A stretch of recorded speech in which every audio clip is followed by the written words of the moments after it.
Hello students, welcome to my class.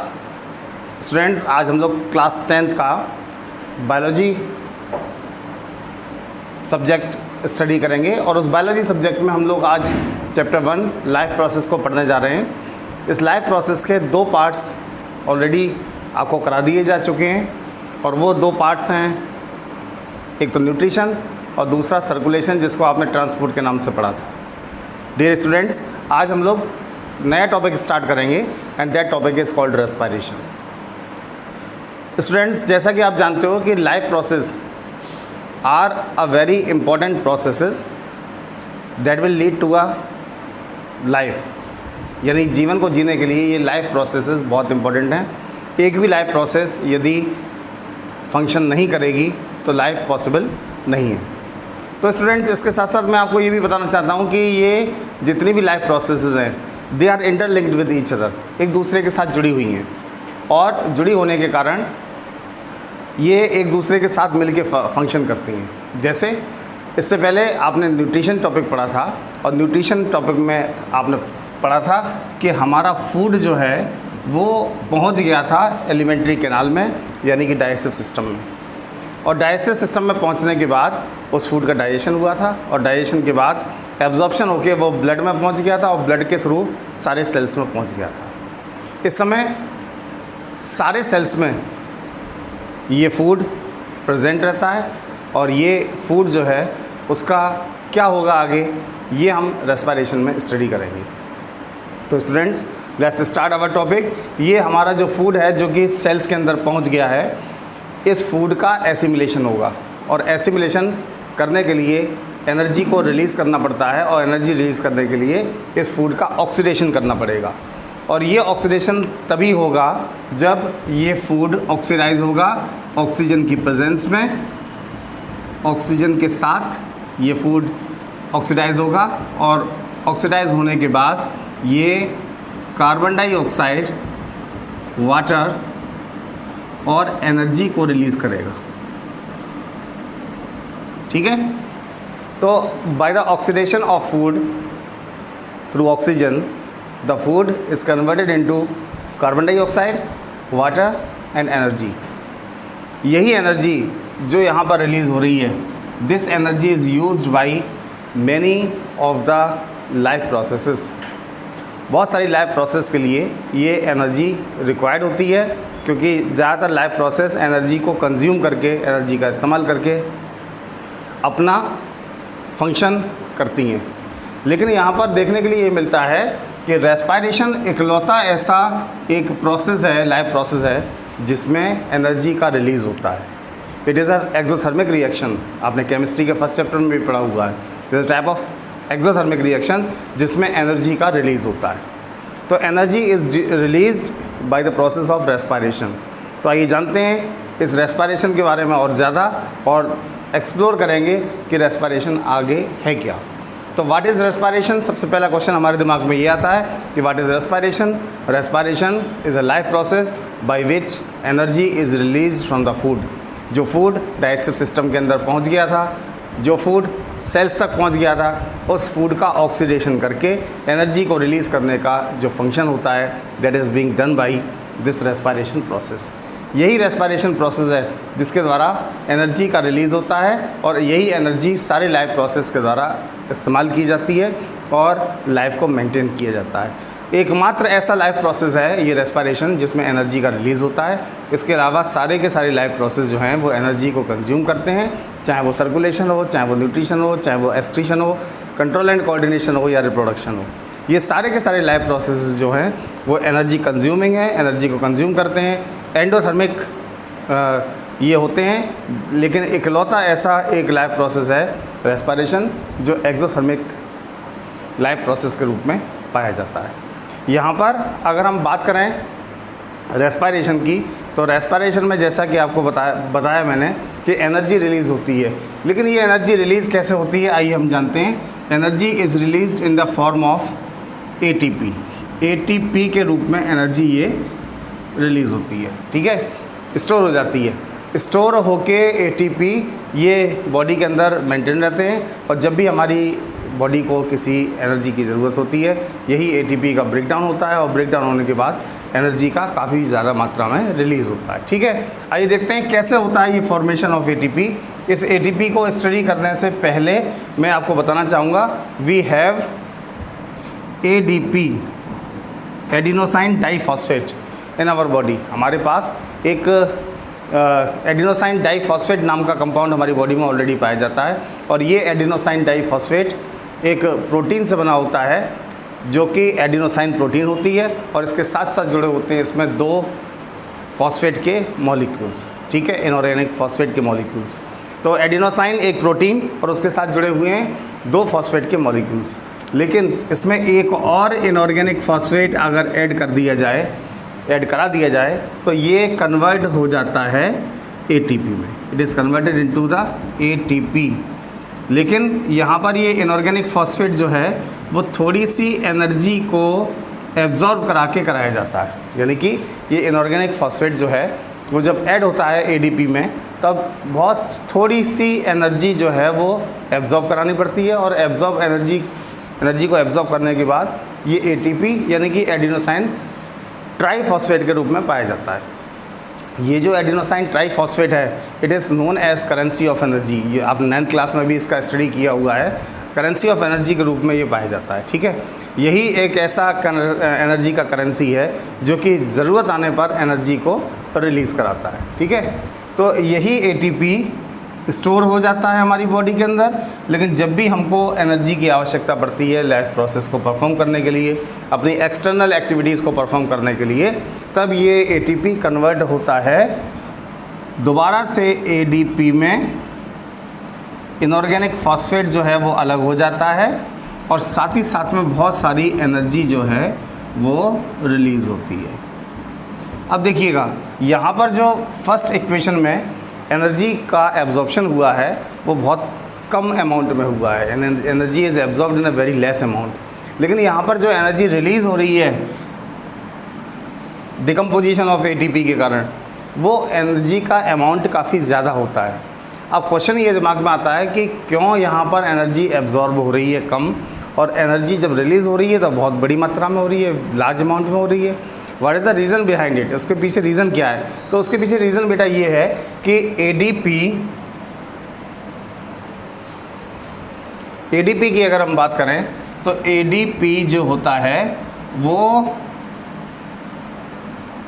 तीसरा phosphate जब अपने साथ ऐड करता है तो जो बॉन्ड इसके लिए रिस्पॉन्सिबल होता है, that is called high energy phosphate bond. ये high energy phosphate bond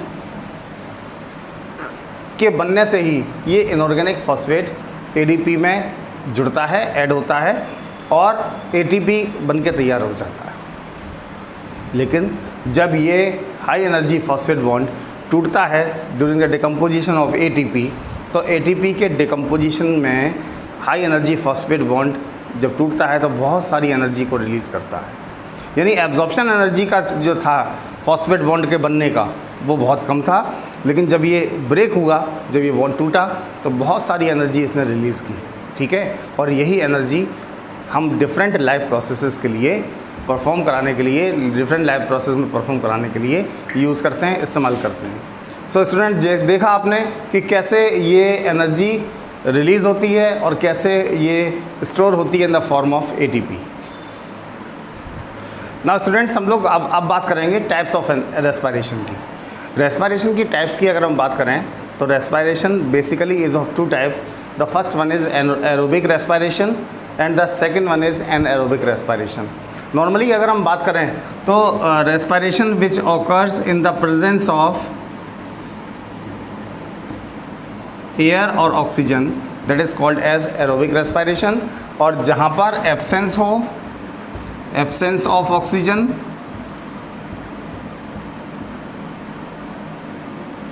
that is called as anaerobic respiration. कभी कभी ऐसा भी होता है कि इनसफिशिएंट अमाउंट ऑक्सीजन की होती है, वहाँ पर भी एनएरोबिक रेस्पिरेशन जो है वो परफॉर्म कराया जाता है। तो स्टूडेंट्स, एक एक करके हम लोग डिस्कस करेंगे एरोबिक और एनएरोबिक रेस्पिरेशन के बारे में, और बहुत ही इंपॉर्टेंट टॉपिक है ये, बहुत ही ज़्यादा क्वेश्चंस आने की संभावना इसमें से रहती है। तो आइए देखते हैं एक एक करके हम कि एरोबिक रेस्पिरेशन हमारा कैसे होता है, कैसे परफॉर्म कराया जाता है, और एनारोबिक रेस्पिरेशन जो है वो कैसे परफॉर्म कराया जाता है। फिलहाल एरोबिक रेस्पिरेशन की हम बात करेंगे। एरोबिक रेस्पिरेशन क्या होता है? Aerobic respiration, the respiration which occurs in the presence of oxygen is known as aerobic respiration. और इस एरोबिक रेस्पिरेशन की जो शुरुआत होती है वो सेल से ही होती है। अब मैंने आज जैसा कि आपको बताया कि सेल्स जो हैं वहाँ पर डाइजेस्टेड फूड पहुँच चुका है, और ये डाइजेस्टेड फूड ज़्यादातर पाया जाता है C6H12O6 के रूप में, that is called as glucose. ठीक है, ये ग्लूकोज जो है हमारे बॉडी के सेल्स में प्रेजेंट है, ऑलरेडी पाया गया है। और ये ग्लूकोज जो है वो 6 कार्बन कंपाउंड है। देखिए आप 6 कार्बन के कंपाउंड, 4 कार्बन के एटम्स यहाँ पर हैं, 6 कार्बन कंपाउंड है ये। ठीक है, तो सबसे पहला स्टेप इस पूरी प्रोसेस में होता क्या है कि साइटोप्लाज्म में, सेल के अंदर ही तो है फूड, तो वहाँ पर साइटोप्लाज्म के अंदर एक प्रोसेस होती है that is called as glycolysis. Glycolysis नाम की एक प्रोसेस होती है। It is a group of reactions, और बहुत सारी रिएक्शंस होने के बाद, ग्लाइकोलाइसिस में ग्रुप ऑफ रिएक्शंस होने के बाद एक कंपाउंड बनता है, 3 carbon compound, that is called as pyruvic acid.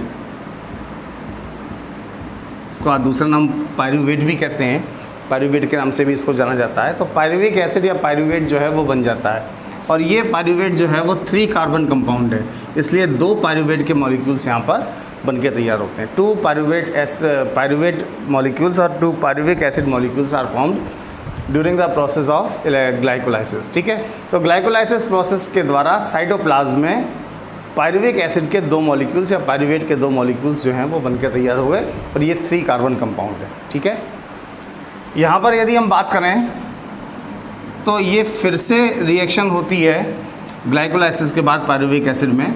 Pyruvic acid बाद में माइटोकॉन्ड्रिया में, power house of the cell याद है आपको, माइटोकॉन्ड्रिया में ये रिएक्शन होगी इस बार, और इस बार जो रिएक्शन होगी that is called as Krebs cycle. इसको क्रेब्स साइकिल कहते हैं, क्रेब नाम के साइंटिस्ट के द्वारा डेवलप किया गया था। It is also a group of reactions, और काफ़ी सारी रिएक्शंस होने के बाद पायरुविक एसिड के 2 मॉलिक्यूल्स कन्वर्ट होते हैं 6CO2, 6 ग्लूकोज के मॉलिक्यूल में, प्लस 6H2O, 6 वाटर के मॉलिक्यूल्स, और 38 ATP में। यहाँ इम्पोर्टेंस किसकी है? 38 ATP की। बहुत ज़्यादा अमाउंट में एनर्जी जो है वो रिलीज़ हो रही है यहाँ पर। ठीक है, तो फिर से देखते हैं एक बार इस रिएक्शन को, दोबारा से रिव्यू करते हैं। ग्लूकोज जो कि हमारे सेल्स के अंदर पहले से ही मौजूद था, ग्लाइकोलाइसिस की रिएक्शन हुई, वहाँ पर ग्लाइकोलाइसिस प्रोसेस हुई, साइटोप्लाज्म में होगी ये प्रोसेस सेल के, और 2 पायरुवेट या 2 पायरुविक एसिड के मॉलिक्यूल्स यहाँ पर बनके तैयार हो जाते हैं। वो 3 कार्बन कंपाउंड है। हमने शुरुआत की थी 6 कार्बन कंपाउंड से, डेट इज़ ग्लूकोज से, और उसके बाद में जो पायरुविक एसिड के मॉलिक्यूल्स जो बने हुए हैं, पायरुवेट के मॉलिक्यूल्स जो बने हुए हैं, they undergo Krebs cycle. Krebs cycle में उनका मैनिपुलेशन होता है, और ये मैनिपुलेट होने के बाद 6 कार्बन डाइऑक्साइड, 6 वाटर के मॉलिक्यूल्स और 38 ATPs को रिलीज़ करते हैं। याद रखें बच्चों, ये 38 ATP मॉलिक्यूल्स का बहुत बड़ा सिग्निफिकेंस है। 38 ATP provide a lot of energy, बहुत सारी एनर्जी को ये रिलीज़ करते हैं 38 ATP। तो here 38 ATPs are release which is a very sufficient amount of energy for performing the various life process. So students, now we are going to study about the anaerobic respiration. हम लोग पढ़ेंगे anaerobic respiration के बारे में। Anaerobic respiration, जैसा कि मैंने आपको बताया था, that type of respiration occurs either in the absence of oxygen और in the insufficient supply of oxygen. Oxygen की इनसफिशिएंट सप्लाई हो या फिर वहाँ पर ऑक्सीजन की एब्सेंस हो, तब ये एनारोबिक रेस्पिरेशन जो है वो परफॉर्म कराया जाता है। तो इस एनारोबिक रेस्पिरेशन में यहाँ पर हमको स्टडी करना है 2 तरीके से, 2 जगह पर। पहला हमको स्टडी करना है इसका ईस्ट सेल्स में, और दूसरा हमको स्टडी करना है मसल सेल्स में या मसल टिश्यूज़ में। तो आइए एक एक करके हम लोग स्टडी करते हैं। सबसे पहले हम देखेंगे anaerobic respiration in yeast sales. East sales में। स्टूडेंट्स, जैसा कि आपको पता है कि ईस्ट सेल्स जो होते हैं वो बहुत ही इंपॉर्टेंट होते हैं फर्मेंटेशन की प्रोसेस के लिए, और ये फर्मेंटेशन की प्रोसेस जो है वो बहुत सारे फूड स्टफ्स में भी किया जाता है, so that we can get good quality of foods. जैसे कि बेकरी में सबसे ज़्यादा इसका इस्तेमाल किया जाता है। सुबह जो जलेबियाँ होती हैं उन बनती हैं, उसमें भी ईस्ट सेल्स का इस्तेमाल किया जाता है। तो ये ईस्ट सेल्स जो होते हैं बहुत तेज़ी के साथ मल्टीप्लाई करते हैं, लेकिन क्योंकि वहाँ पर ईस्ट सेल को ऑक्सीजन की कमी होती है, इसलिए they perform an aerobic respiration. आइए देखते हैं कैसे होती है ये प्रोसेस। तो ईस्ट सेल्स में अगर हम एनारोबिक रेस्पिरेशन की स्टडी करेंगे तो हमको फिर से वहीं से शुरुआत करना पड़ेगा। C6H12O6 यानी कि ग्लूकोज का एक मॉलिक्यूल 6 कार्बन कंपाउंड है, और फिर से इसमें एक प्रोसेस होगी जिसका नाम होगा ग्लाइकोलाइसिस। स्टूडेंट्स, एक बात याद रखेंगे, चाहे एरोबिक रेस्पिरेशन हो चाहे वो एनारोबिक रेस्पिरेशन हो, दोनों ही तरीके के रेस्पिरेशन में सबसे ज़्यादा इम्पोर्टेंस इस बात की है कि पहला स्टेप यहाँ पर सेम है, पहला स्टेप सारा का सारा कंप्लीट है, और ग्लाइकोलाइसिस प्रोसेस यहाँ पर होती है। कहाँ होती है? साइटोप्लाज्म सेल के, यानी कि ईस्ट सेल जो है उनके सेल्स के साइटोप्लाज्म में ये ग्लाइकोलाइसिस की प्रोसेस हुई, और ये ग्लूकोज को कन्वर्ट कर दिया गया टू पायरुविक एसिड में। पायरुवेट भी बोल सकते हो आप, पायरुवेट भी लिख सकते हो उसको, ठीक है। तो ये 2 पायरुविक एसिड के मॉलिक्यूल्स बन गए। ये जो मॉलिक्यूल्स हैं वो 6 कार्बन कंपाउंड नहीं है, दे आर 3 कार्बन कंपाउंड, ठीक है। तो इसके साथ साथ यहाँ पर पायरुविक एसिड की अगर हम बात करें तो यहाँ पर एब्सेंस हो जाती है ऑक्सीजन की, ऑक्सीजन का इनसफिशिएंट सप्लाई वहाँ पर हो जाता है, और ये प्रोसेस जो है इस बार माइटोकॉन्ड्रिया में नहीं होगी, तो क्योंकि माइटोकॉन्ड्रिया जो है वो एक ऐसा प्रोसेस करता है जो रेस्पिरेशन को परफॉर्म कराता है और सेलुलर रेस्पिरेशन के लिए रिस्पॉन्सिबल है। यहाँ पर माइटोकॉन्ड्रिया का कोई रोल नहीं होता है, और यहाँ पर एक स्पेशल प्रोसेस होने लगती है that is called as fermentation. और फर्मेंटेशन के बाद यहाँ पर जो सब्सटेंसेस बनते हैं, जो सब्सटेंस डेवलप होते हैं, उनके बारे में मैं आपको बताना चाहूँगा। तो सबसे पहले यहाँ पर जो परफॉर्म करने के बाद जो सबसे पहले बनता है वो 2 मॉलिक्यूल्स बनते हैं, C2H5OH, इथेनॉल, इथाइल अल्कोहल जिसको बोलते हैं कॉमनली, इथेनॉल का प्रोडक्शन हो जाता है। 2 मॉलिक्यूल्स यहाँ पर इथेनॉल के बन जाते हैं। इसके साथ साथ 2 कार्बन डाइऑक्साइड के मॉलिक्यूल्स भी यहाँ पर रिलीज़ होते हैं, और साथ ही साथ में 2 ATPs रिलीज़ होते हैं। अब यहाँ पर इसका सिग्निफिकेंस है 2 ATP का। ये जो 2 ATP रिलीज़ हुए हैं वो ऐसे ATPs हैं जिनकी अमाउंट बहुत कम है। तो जैसा कि आपने देखा था कि एरोबिक रेस्पिरेशन में 38 ATPs रिलीज़ हुए थे, और बहुत सारी एनर्जी को वो रिलीज़ कर सकते थे सिंगल ग्लूकोज के मॉलिक्यूल से। यहाँ पर केवल 2 ATPs रिलीज़ हो रहे हैं सिंगल मॉलिक्यूल के एसिमिलेशन से, और सिंगल मॉलिक्यूल ऑफ ग्लूकोज के एसिमिलेशन से। तो यहाँ पर बहुत ही कम अमाउंट में ATP देखने के लिए मिलता है। एक खास बात आपको बताना चाहता हूँ, यहाँ पर ये जो कार्बन डाइऑक्साइड रिलीज़ हो रही है ये बेकरी के लिए बहुत इंपॉर्टेंट होती है। जितने भी बेकरी प्रोडक्ट्स बनाए जाते हैं वो इसी कार्बन डाइऑक्साइड की वजह से बनते हैं। केक्स, ब्रेड्स, जलेबी या कोई और ऐसे फूड स्टफ्स, ढोकला वगैरह, ये सारे के सारे फूड स्टफ्स इसी कार्बन डाइऑक्साइड के रिलीज़ के कारण पोरस होते हैं, फ्लफ़ी हो जाते हैं, ठीक है। तो इसलिए इस सेल्स का इस्तेमाल किया जाता है so that carbon dioxide may be release and the substance become porous, ठीक है। तो this was all about the anaerobic respiration in yeast cells. अगर हम एंड प्रोडक्ट्स को देखें तो यहाँ पर 2 मॉलिक्यूल रिलीज़ हुए हैं इथेनॉल के, और 2 मॉलिक्यूल्स कार्बन डाइऑक्साइड के रिलीज़ हुए हैं, साथ ही साथ में 2 ATPs यहाँ पर रिलीज़ हुए। ना हम लोग अब बात करेंगे मसल सेल्स में। मसल सेल्स में एनारोबिक रेस्पिरेशन की अगर हम बात करें तो एनारोबिक रेस्पिरेशन मसल सेल्स में भी देखने के लिए मिलता है। नॉर्मली आप लोगों ने देखा होगा कि जब भी कोई प्लेयर या हम लोग ही विगरस फिजिकल एक्सरसाइजेस करते हैं, जब बहुत तेज़ी के साथ एक्सरसाइज करते हैं या बहुत हैवी वर्क करते हैं जिसको आप बोलते हो, तो वो हैवी वर्क या विगरस फिजिकल एक्सरसाइज करने के बाद हम लोग थक जाते हैं, हमारी बॉडी में थकान हो जाती है और शरीर दर्द करने लगता है, मसल्स दर्द करने लगती हैं। क्यों होता है, इसी के अंतर्गत हम समझेंगे मसल सेल्स में एनारोबिक रेस्पिरेशन। तो we will start from the very beginning. C6H12O6 muscle cells में भी ये ग्लूकोज जो है उसका मॉलिक्यूल एक है, और यही ग्लूकोज का मॉलिक्यूल अंडरगो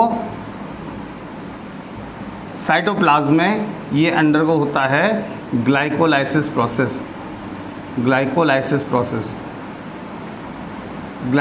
प्रोसेस यहाँ पर होती है। और इस ग्लाइकोलाइसिस प्रोसेस के बाद फिर से 2 मॉलिक्यूल्स पायरूविक एसिड के बन के तैयार हो जाते हैं। 3 कार्बन कंपाउंड है जैसा कि मैंने आपको बताया, ठीक है। और उसके बाद में यहाँ पर एब्सेंस हो जाती है ऑक्सीजन की एब्सेंस हो जाती है। कहाँ हो जाती है? मसल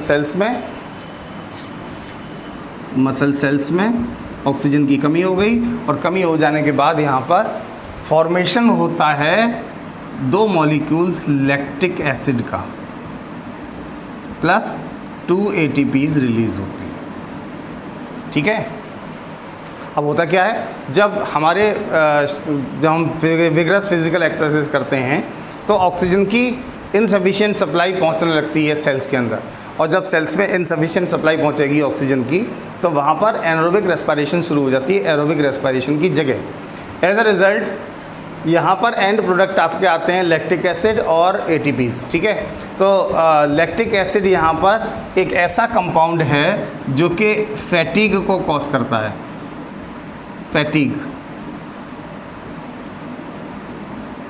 मतलब थकान, तो थकान को कॉज करता है। पहले तो ये थकान को कॉज कर रहा है, इसके साथ साथ आप देख सकते हैं कि only a very less energy is release in the form of ATPs, only 2 ATPs are release.